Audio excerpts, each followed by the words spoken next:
Hi guys. So this is It's Your Sweet Candy Bams and Fam.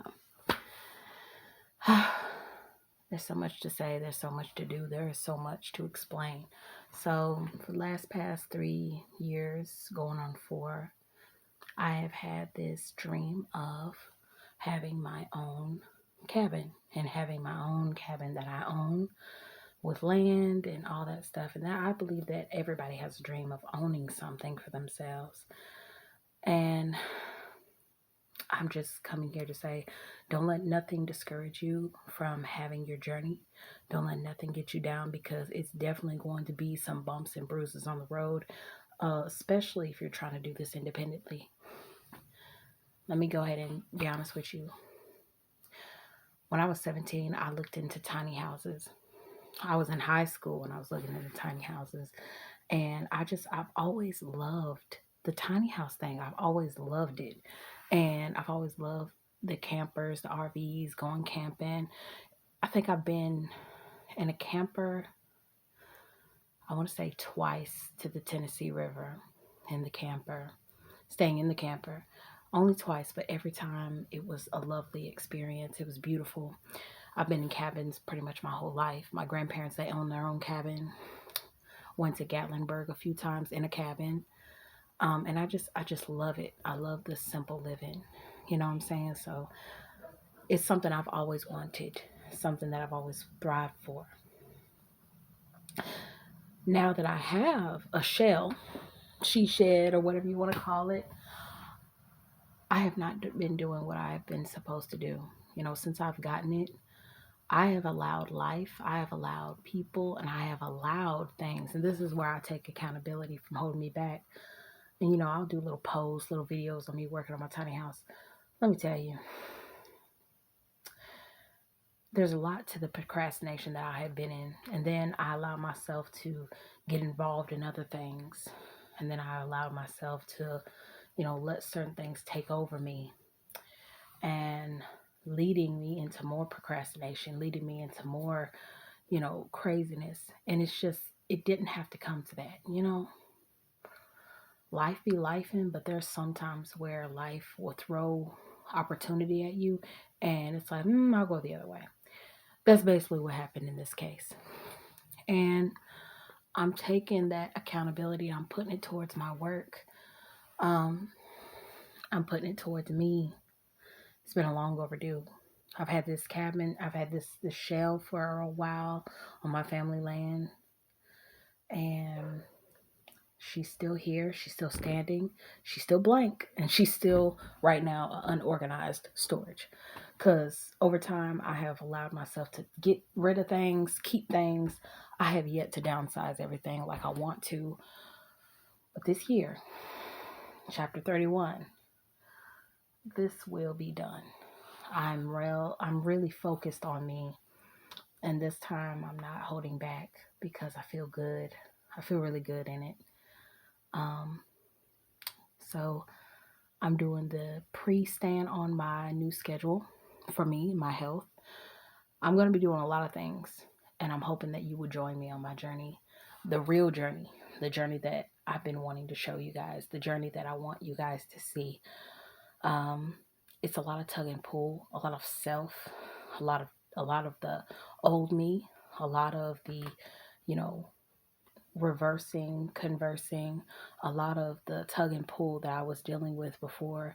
You'll see a little bit of that in some of my content, actually. And that's why I'm not editing it, because it's the raw, uncut me. And I feel like you want the truth, you'll see it.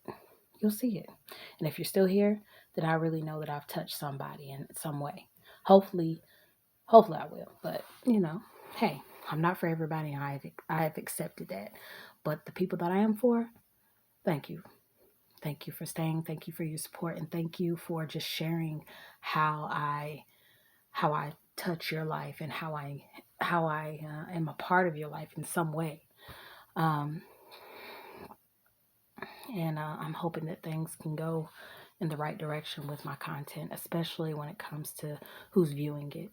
But I just wanted to send a little message to tell you guys that, no matter what the time is, when the time is right, the time is right. I have a small example, and it may sound crazy to some, but you'll understand.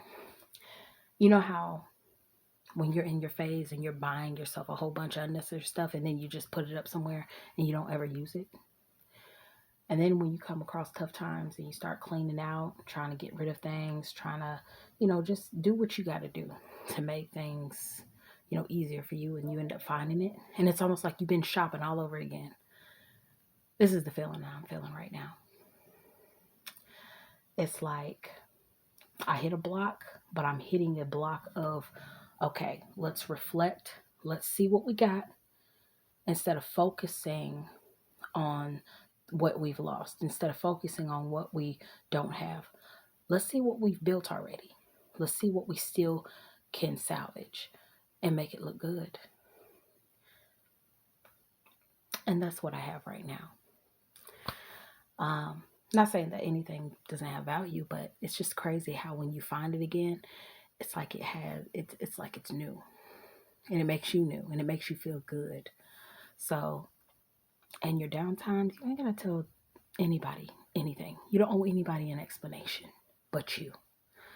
You see it, you see the value in it, you see the hope that you can put on it, and you dress it up, whether it's something you wear or something that you read, something that you do. It does make a difference. So I would say that being a shopaholic / hoarder was for nothing, but I will say that it does give the new character some kind of definition because you still got it for a reason. In this journey that I still have it for a reason, and I'm going to do something with it. And I hope that I still have the viewers that I have on this video that come with me on this journey. But look at the mess.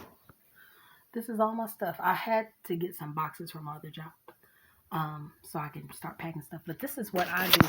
I go through the stuff, I look for some stuff, and I leave a big ass mess. This has been my storage for the last 3 years.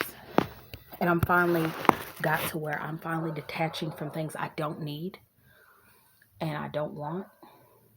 And now that my mom and dad is renovating their home, my siblings, most of them, they have their own homes. And I got a lot of things in here that just doesn't resonate with me. The style that I want, the things that I desire, the design I have in my mind. All of this stuff, it's just not going to match except for my clothes. But I'm ready, out with the old, in with the new. I'm ready to get rid of the old me, and I'm inviting the new energies in that I am manifesting with, that I'm desiring, the change, the exchange, the evolution. I'm inviting all of that in for me. And you have to make room for it. You have to. And sometimes when you're making space for the new, that old, when you're pushing that old out, that's no longer useful, that no longer resonates with anything that you're doing, it can be a tug and pull. It can be very nostalgic, whether it's good or bad. But just remember to take your time and give yourself grace. This was a big part of your life. It was. And now that you are evolving, you're changing, you're making new, making room for a new, I hope that you find the time to make peace with letting go. And I hope that you enjoyed this video, and I hope that this video provided you with something that you could take with you, darling, because I know it took me a long time to get here, but I'm here, and I hope that you can be here with me. Have a good day.